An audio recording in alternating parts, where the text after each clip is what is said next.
요한이서 1절에서 6절입니다.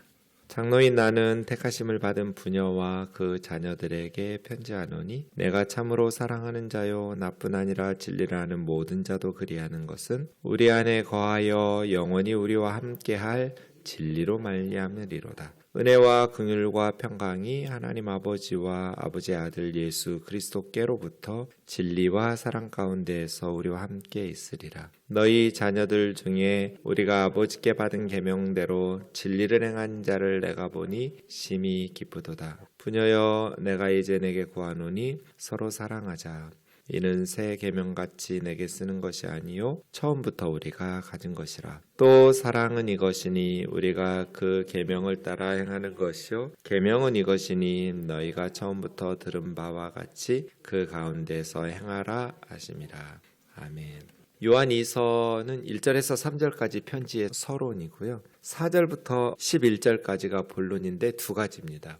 언제나 우리 신앙생활에 두 가지가 중요하다고 말씀드렸잖아요. 예수 그리스도의 이름을 믿는 것. 여기서 주의해야 될 건 뭐예요? 믿는다라는 동사에게 중요한 것은 믿음의 대상이잖아요. 누구를 믿느냐는 거예요. 예수 그리스도를 믿어야 되는 이유는 예수 그리스도가 세상의 유일한 구원자이기 때문이지요. 믿음의 대상이 예수 그리스도이어야 한다. 반대말은 뭐예요? 우상숭배죠. 예수 그리스도가 아닌 예수 그리스도를 통해서 우리에게 구원을 주시는 하나님이 아닌 세상의 다른 신들, 다른 헛된 것들을 믿지 않도록 주의해야겠죠. 이것을 우리는 진리의 교리, 교훈, 바른 교훈이라고 말할 수 있어요. 진리. 예수 그리스도가 길이요 진리요 생명이잖아요. 바른 신앙은 예수 그리스도를 믿는 거예요. 바르게. 그 다음 두 번째는 예수님이 우리에게 주신 계명대로 서로 사랑하면서 사는 거죠. 산다라는 것 동사에 있어서 중요한 것은 어떻게 사느냐, 무엇을 위해서 무엇을 행하면서 사느냐, 사랑으로 산다, 사랑하면서 산다. 이게 정답이죠. 네. 그것의 반대는 이기주의죠.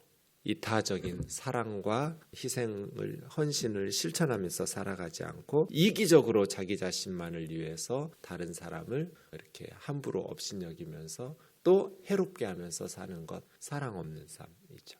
때로는 무관심이라고 말할 수도 있겠죠. 그래서 4절에서 11절까지는 이 두 가지를 다루는 거예요.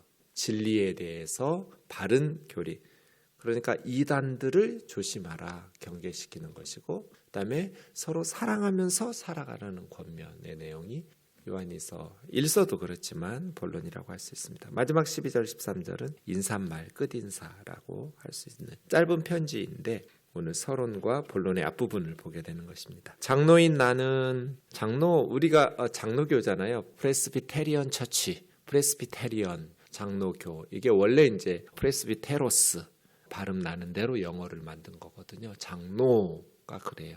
원래는 나이 많은 원로들이죠. 원로들, 나이가 많다고 해서 다 원로라고 부르진 않잖아요. 현명하고 지혜로운 노인들을 원로라고 하죠.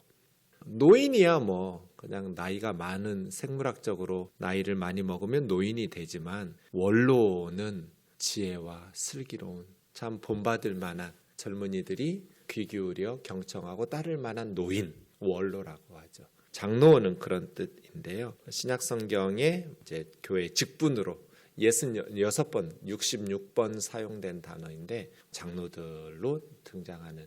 이러면 이제 나이가 많은 이라기보다는 교회의 지도자. 그래서 로마 제국에서 한편으로는 나이가 많은 지혜로운 총명한 노인들을 원로라고 하기도 하고, 국가의 어떤 지도자나 관리나 혹은 교회나 종교의 지도자를 프레스비테로스, 장로라고 이렇게 번역하기도 합니다.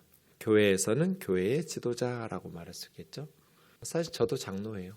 그러니까 장로는 두 부류가 있죠. 우리 한국 장로교회에서는 여러분이 장로님으로 알고 있는 교회를 이렇게 치리하고 이끄는 그러한 다스리는 장로가 있고, 저처럼 가르치는 장로, 말씀을 전하고 가르치고 목양하는 그러한 장로가 있죠. 그래서 저는 은퇴하면 저를 목사라고 부르지 마세요. 장로라고 부르라고. 나 지금도 장로이고, 은퇴하면 목회를 안 하는데 무슨 목사예요. 목회할 때 목사죠. 그건 교회에서 맡은 직분의 역할이니까요. 그래서 장로라고 불러주시기 싫으면 그냥 집사라고 부르시든지 뭐 어쨌든 평신도예요. 목회 안 하니까 죽을 때까지 주의 일은 하죠. 그런데 장로 그렇게 중요한 직분이죠. 교회의 리더들이에요. 택하심을 받은 부녀와 그 자녀들에게 편지하노니 부녀는 단수예요. 한 사람을 말하듯이 퀴리아라고 해요. 이 부녀가 누굴까? 퀴리아. 그 다음에 그의 자녀들 테크노이스는 복수 형태예요. 자녀들이라고 하는 것에서.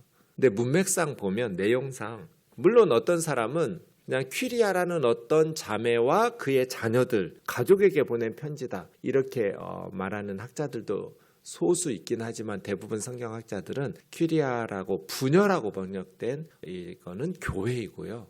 그다음에 자녀들이라고 하는 거는 그 교회의 성도들 이렇게 구체적으로 어느 교회 이렇게 요한 2서쯤 되면 박해가 점점 심해지거든요. 그래서 교회의 안전을 위해서 혹시라도 이 편지가 박해하는 이들의 손에 넘어갈 경우 교회가 위험해지니까 박해에 노출되니까 그렇게 성도들의 안전을 위해서 구체적인 교회 이름과 성도들의 이름이 언급되고 있지는 않지만 그래서 근데 이제 퀴리아라는 단어가 교회라는 에클레시아도 퀴리아로 끝나잖아요. 에클레시아 이게 여성형 어미예요. 그래서 단어 자체가 우리 한국말에는 명사들이 남성, 여성, 중성 이런 성이 없지만 지금도 독일어나 뭐 성이 있는 그런 언어들이 있잖아요. 헬라어가 그래요. 그래서 교회라는 단어는 여성 명사예요. 그래서 부녀라고 번역하는 퀴리아 이렇게 하지 않았을까 싶어요. 네. 어쨌든 뭐 내용상 보면 교회와 성도들에게 편지하노니라고 보는 게 좋겠어요. 내가 참으로 사랑하는 자요. 참으로 사랑한다라고 번역할 수도 있고 이게 엔 알레테이아니까 진리 안에서 사랑한다 이렇게 하는 게 더 좋은 번역일 것 같아요. 그러니까 내가 진리 안에서 사랑한다. 예수 그리스도 안에서 사랑한다는 거죠. 뭐 인간적으로 사랑하고 그것이 아니라 진리 안에서 사랑합니다. 사랑이라는 게 늘 진리 안에서 사랑해야 하잖아요. 진리 없는 사랑은 불륜이라고 그래요. 그건 사랑이 아니에요. 진리 안에서 사랑해야죠. 예수 그리스도의 교훈과 예수 그리스도의 성령 안에서 진리 안에서 사랑하는 자요. 나뿐 아니라 진리를 아는 모든 자도 여기서 진리라고 말했지만 원문으로 보면 그 진리를 아는 모든 자도 정관사가 있어야 돼요. 그러니까 그냥 우리가 보통 말하는 진리가 아니에요. 신약 성경에서 말하는 진리는 그 진리예요. 그 진리는 뭐예요? 복음의 진리이고 예수 그리스도의 진리예요. 그 진리 안에서 사는 모든 자도 그리한다는 것은 사랑한다는 것이죠. 내가 진리 안에서 여러분을 사랑하고 그 진리를 아는 모든 자들도 여러분을 사랑합니다. 그렇게 사랑하는 이유는 우리 안에 거하시고 영원히 우리와 함께하는 진리로 말미암음입니다. 교회와 성도들을 사랑하는 이유는 진리 때문이라는 거잖아요. 그렇죠? 그러니까 예수 그리스도라는 복음의 진리가 성도들을 사랑하게 하는 것이죠. 맞죠? 제가 가끔 이야기하는데 그게 저에게는 너무나 충격이었기 때문에 그래요. 처음에 교회를 개척하고 그 이듬해에 단기 선교를 이제 팀원을 이끌고 우즈베키스탄이라는 나라를 갔어요. 20년 전에는 그때만 해도 우즈베키스탄 이제 소련이라는 그 나라가 해체된 직후였기 때문에 소련이었던 나라거든요. 우즈베키스탄이. 그러면 이제 저희 세대는 소련 하면 완전히 막 분노가 차오를 미국에서 날라오는 우리 대한항공기를 미사일로 격추해서 200수십 명을 사할린에서 격추시켜 죽였던 그런 어떤 막 원수 국가잖아요. 공산 그런 우리나라를 지금 허리를 잘라놓은 6.25를 김일성에게 무기를 대줘가지고 스탈린이 전쟁을 일으켜서 공산화하려고 뭐 이런 어떤 마음들이 있고 마음 불편한데 이제 고르바초프 때 소련이 해체되면서 복음의 문이 열리면서 선교사님이 들어갔고 이제 우리가 개척하면서 청년들 또 교우들 이렇게 인솔하고 제가 우즈베키스탄이라는 데를 가는데 걱정이 많이 되는 거예요. 무슨 걱정? 복음을 전하러 가는 목사가 마음이 들키면 안 되잖아요. 왜냐하면 저는 긴장하고 있는데 소련이라는 나라였던 곳을 처음 가는 거거든요. 그런 어떤 공산국가를 처음 가는데 그들을 내가 사랑으로, 그동안 당한 게 많으니까, 사할린에서 우리 대한항공 폭파돼서 수많은 사람들이 생명을 잃고 막 이런 어떤 분노, 이런 것들이 많으니까 이런 마음이 혹시라도 말로 표현은 안 하겠지만 복음을 전하고 단기 선교 가가지고 그들을 내가 정말 사랑할 수 있을까, 아무리 예수님의 사랑이 있다 하지만 이런 걱정을 하고 비행기 탔단 말이에요. 그래서 기도로 준비하기도 하고, 그래서 타슈켄트 공항에 딱 도착했는데 처음 보는 사람들이죠. 선교사님이 그 교회 성도들을, 청년들을 데리고 마중을 나왔어요. 그런데 그 청년들을 보는데 제 마음이 놀란 거예요. 제 스스로. 너무 반갑고 사랑스러운 거예요. 그 청년들이.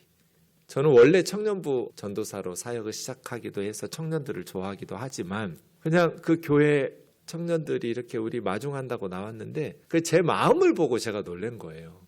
처음 보는 사람들이고 공산주의자들이고 그렇게 그 아래서 서로 다른 시스템과 체계 속에서 살았던 그들을 처음 보는데 너무 사랑스럽다는 거예요. 이유가 딱 하나예요.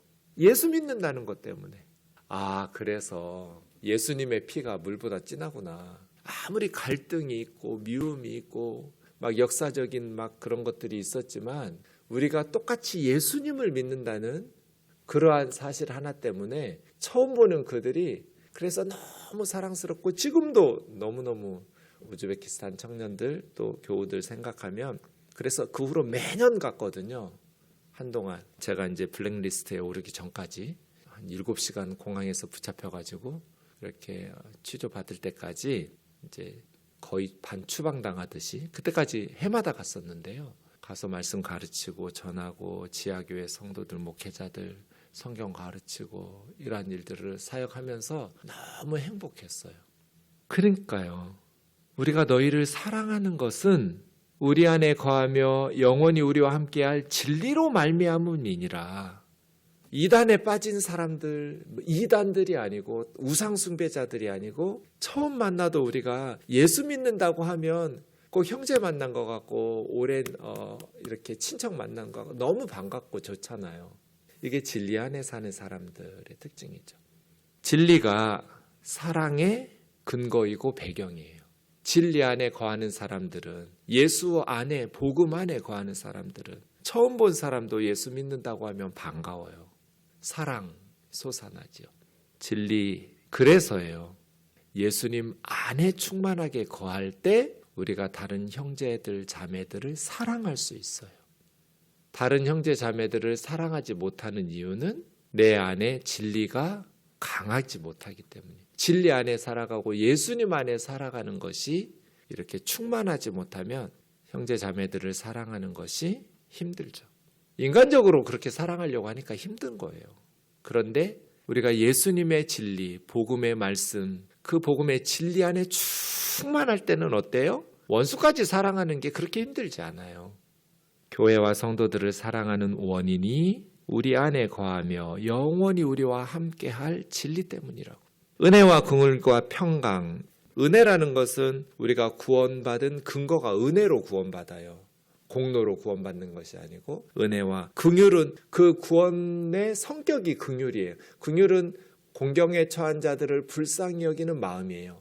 예수님께서 지옥으로 가기 마땅한 죄인들, 멸망받을 우리들을 불쌍히 여기는 긍휼하심 때문에 우리 죄를 대신해서 십자가를 지신 거잖아요. 긍휼이죠.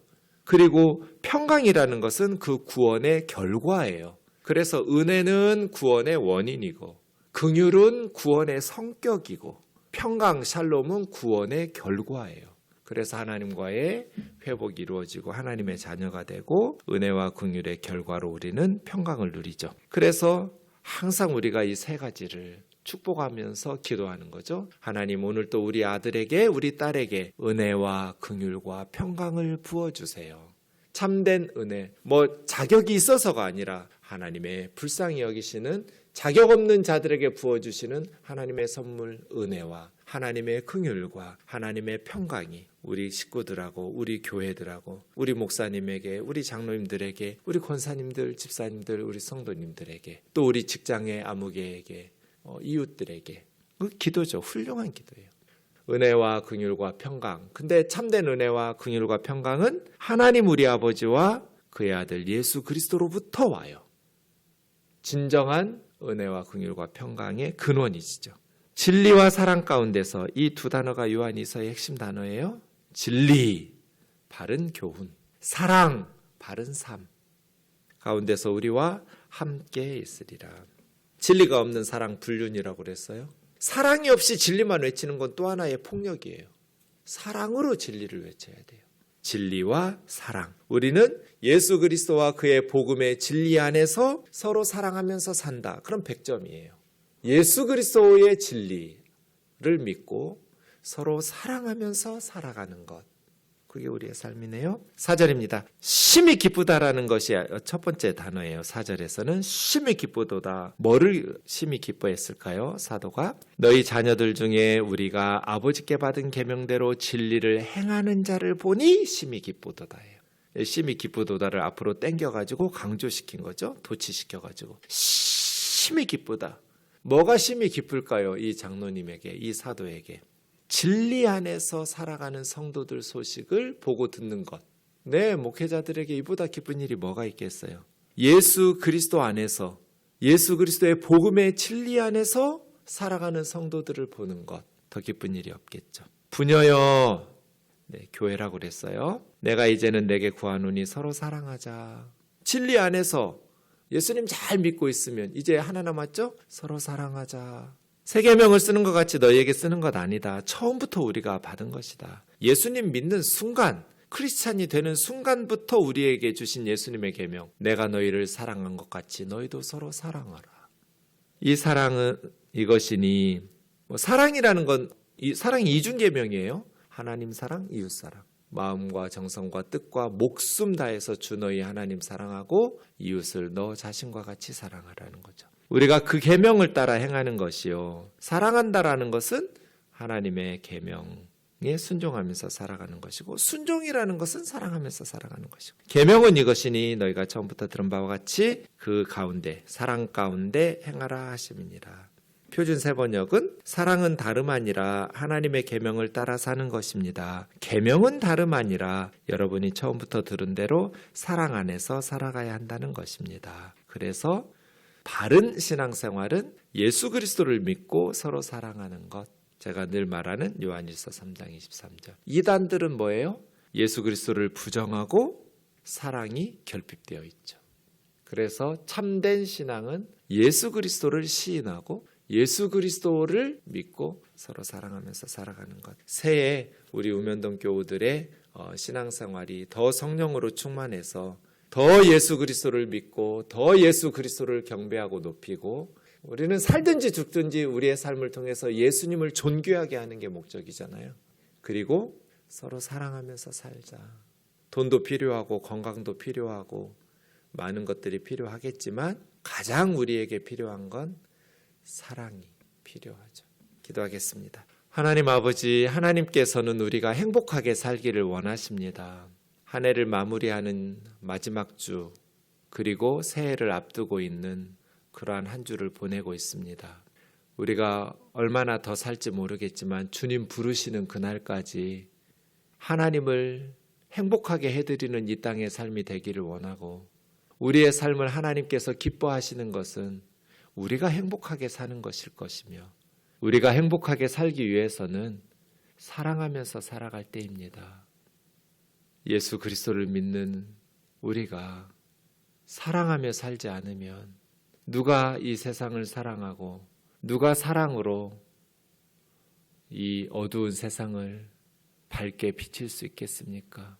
그리스도인들이 이 땅에 소금과 빛이 될 수 있는 것은 주님이 우리에게 주신 계명대로 서로 사랑하면서 살아가는 것인 줄 믿사오니 주님 미성숙한 그리고 사랑 없는 우리를 변화시켜 주시옵소서. 예수님의 이름으로 기도하옵나이다. 아멘.